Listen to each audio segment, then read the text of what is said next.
They call them those who face death, Peshmerga. Once guerrilla rebels fighting Saddam for an independent Kurdistan, now an officially sanctioned force in Iraq's semi-autonomous Kurdish region. The Peshmerga and the Iraqi troops are supposed to be on the same side. After all, they're citizens of one country. But for more than a year now, here in northern Iraq, the two armies have been pitted against each other, their weapons locked and loaded.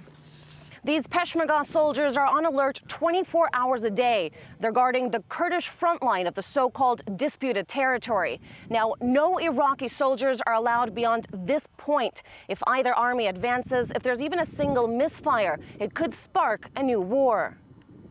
It's a war the Peshmerga is ready for. We have enough forces in place and enough firepower for the Peshmerga to defend against any surprises. If we're attacked, of course, we will retaliate. At the heart of the disputed territory is Kirkuk, which both Baghdad and the Kurds say belongs to them. All the problem in Kirkuk. It's like a small version of Iraq, with Sunni, Shia, Christians, Arabs and Kurds.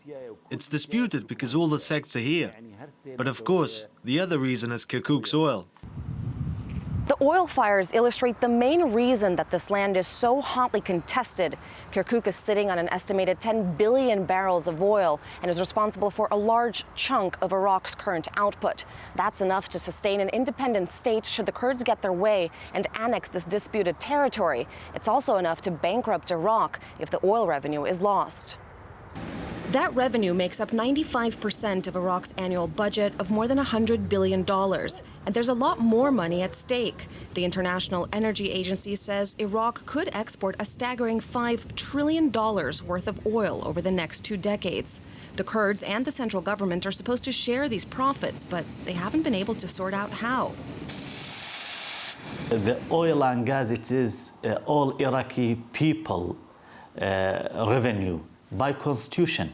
But till now, there is no real, soft, and acceptable understanding between all Iraqis on the revenue sharing.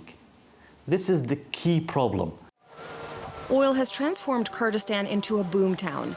In the capital of Erbil, construction projects dot the landscape. There are luxury malls, and foreign investors are flocking here.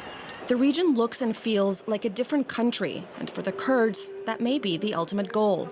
But for now, this is one Iraq divided into two.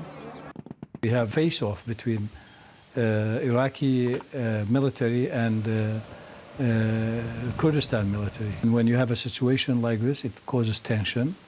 And if something goes wrong, it can lead to actual fight between the two sides. Blood for oil. It's a scenario that no one in Iraq wants to see, but the armies remain in place, each side carefully watching the other.